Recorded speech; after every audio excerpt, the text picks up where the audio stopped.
People here in Illinois deserve safety, justice, and accountability. But instead, they have been handed a deeply flawed law, the Safety Act, that has failed to deliver on its promises and continues to put families at risk.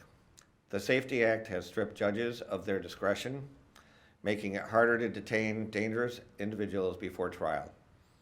It has weakened law enforcement's ability to do their jobs effectively, creating confusion and uncertainty in the legal system.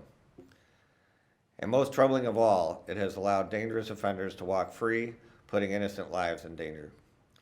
One tragic example of this failure is the story of Megan Boss, a young woman whose life was cut short and whose family now faces unimaginable grief. Megan, a 37-year-old woman from Antioch, Illinois, was reported missing in February. Her mother, Jennifer, spent weeks searching for her, posting flyers and praying for her safe return. Tragically, Megan's body was discovered in April, hidden inside a garbage can behind a home in Waukegan. Jose Luis Mendoza Gonzalez, a Mexican national and the suspect in this case, admitted to police that Megan had died in his home, and instead of calling 911, he broke her phone, kept her body in his basement for 2 days, and then moved it outside, allegedly hiding her body in a garbage can for over 50 days. Despite these horrifying details, Mendoza Gonzalez was released from custody because under the Safety Act, the 4 felony charges against him are classified as non-detainable offenses. And for a month, he watched as we frantically searched for her. He ignored the flyers. There were flyers everywhere with her face on them. He didn't care about what we were going through. He admittedly hid in his house when we knocked on his door.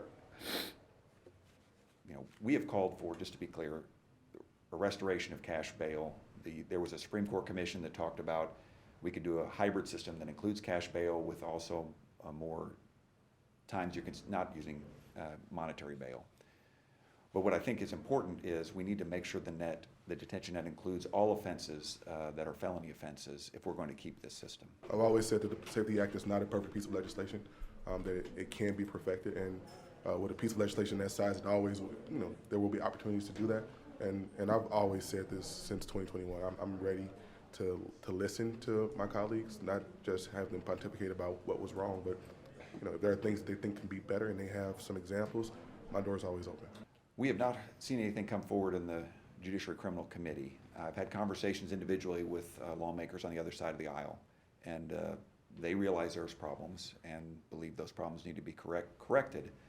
It's just a matter of holding hearings, considering legislation, and passing it. We have had subject matter hearings in a number of committees, including this committee. I believe we should be listening to people who have this experience, considering this legislation, and making the right changes.